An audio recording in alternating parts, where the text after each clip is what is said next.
Gemini, hi, welcome to Mystic Queen PH. At titingnan natin ang energies for you ngayong first half ng 2025. So that's January to June. If you're interested in private readings, meron tayong link sa description at sa pinned comment. Pakicheck nyo lang information kung paano mag-book for a private reading. And please subscribe to our channel to show your support. Like, share this video, at comment na rin kayo kung kayo ay naka-resonate. Ayan. And thank you sa mga hindi nagsiskip ng ads. Okay. Gemini. Let us see. What's up with you? First half ng 2025. Trine, symbiosis. Oh, may parang may tulong, no? May ayuda. Or you will be working with people na supportive sa mga gusto mo, or surrounded with people ka na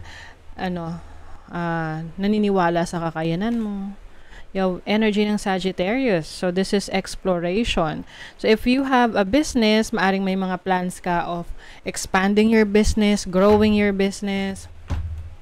Can also be travel opportunities for some of you, or learning. Maaring iba sa inyo kayo mag-aaral, higher learning, taking up master's degree, doctorate's degree, or another knowledge na pwedeng mag-improve ng iyong skill set, ng abilities mo. You have the 8th house, which is the mystery house. So, some of you, meron kayong mga i-explore na belief system na maaring merong influence yung ibang tao sa inyo. So, example, meron kang kaibigan na nagpo-follow ng isang belief system, tapos nakausap mo somehow, nag-resonate ka sa mga sinasabi niya, naintindihan mo, and you want to know more. Okay? So, example, tong kaibigan mo mahilig sa astrology. And then, nakwentuhan ka niya, and then somehow, naka-resonate ka doon, and then you also want to explore astrology. Something like that. So, yung iba naman sa inyo, 8th house is also about shared finances. So, pwedeng kayo ay papasok sa business. Pwedeng ito ay business partnership. Pwedeng mag-handle ka ng business ng asawa mo. Or magkakaroon kayo ng joint partnership for a business. Let's see what else. You have the Oracle of Wands. Definitely, this is travel. Merong major travel for you ngayong first half ng 2025. This can be abroad, no? Pwedeng related rin to sa trabaho mo. But, para sa iba sa inyo, this is for leisure or something about your business na makakatulong siya para mapalago mo yung negosyo mo. You have the 3 of Cups, so may celebration, merong achievement, no? So, maaring meron ka ma-achieve sa business mo, sa trabaho mo.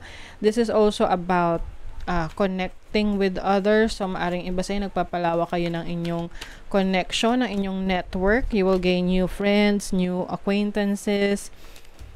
Elder of Pentacles. So, there is an earth sign na maaring itong person na to is very important sa buhay mo, someone na nagbibigay sa'yo ng financial support, or someone na nag-encourage sa'yo. Pwede ring mentor mo ito, boss mo.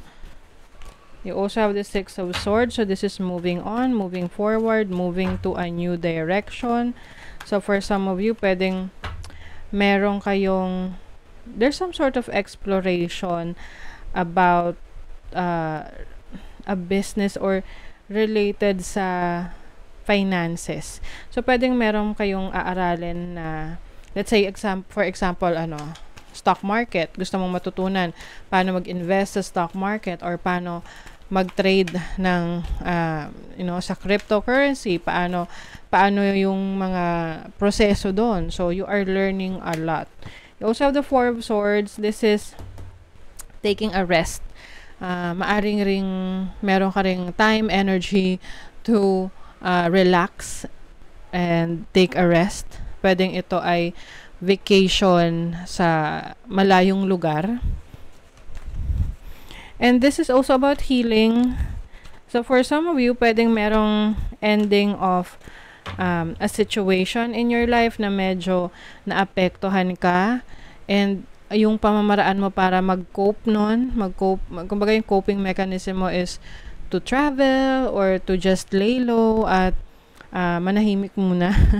But, yung iba kasi, it's either magpapahinga ka for a few weeks and then after nun, babalik ka na agad.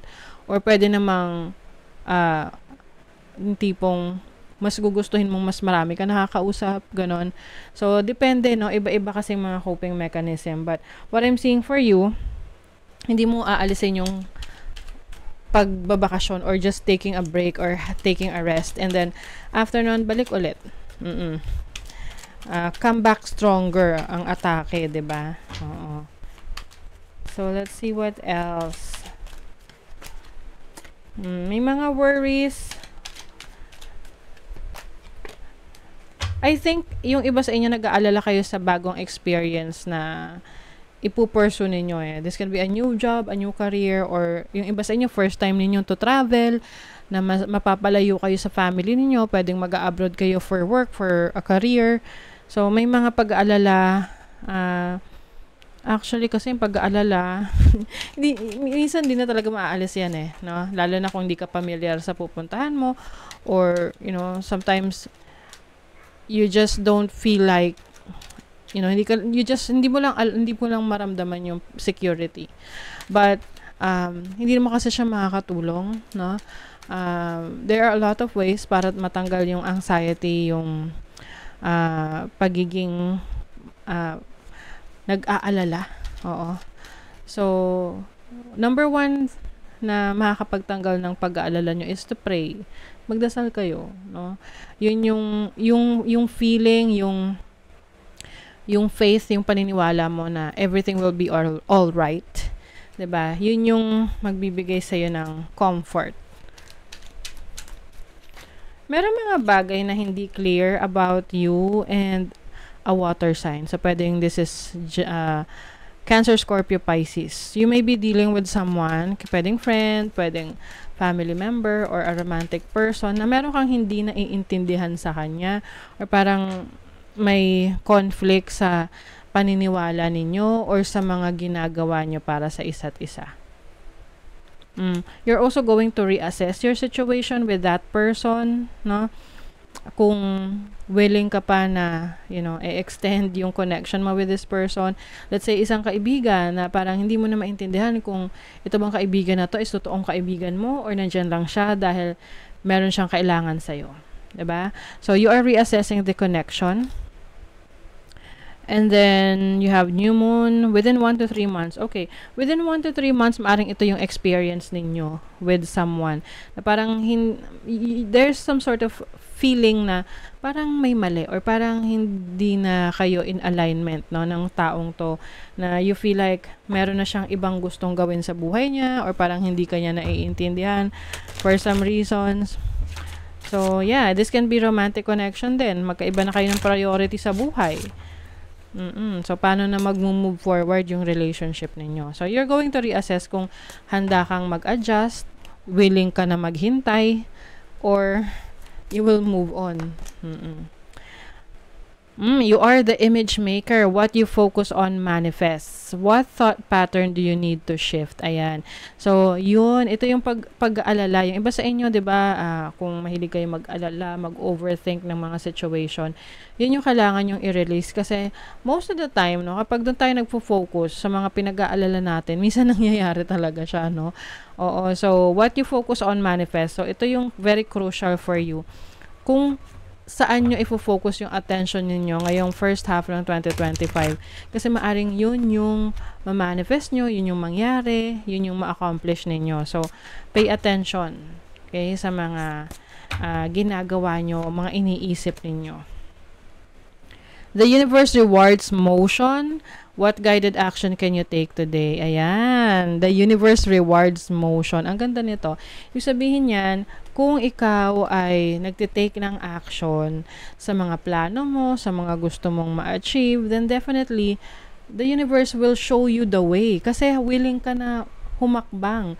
Willing ka na mag-explore. Pero kung nakatunganga ka lang dyan, nakatayo ka lang, naghihintay ka lang kung saan ka dalhin ng tadhana, hindi siya rewarding for you. You might also feel lost, no? Parang confused, lost, hindi mo alam kung saan ka pupunta. But first is alamin mo muna kung anong gusto mo. Ano yung gusto mong ma-manifest sa buhay mo. And then from there, take action. Or you can plan first, no? Planuhin mo muna ano yung mga options mo and how are you going to get there, and then take action, and definitely the universe will reward you. Okay? So that is your reading, Gemini. Thank you so much. See you again.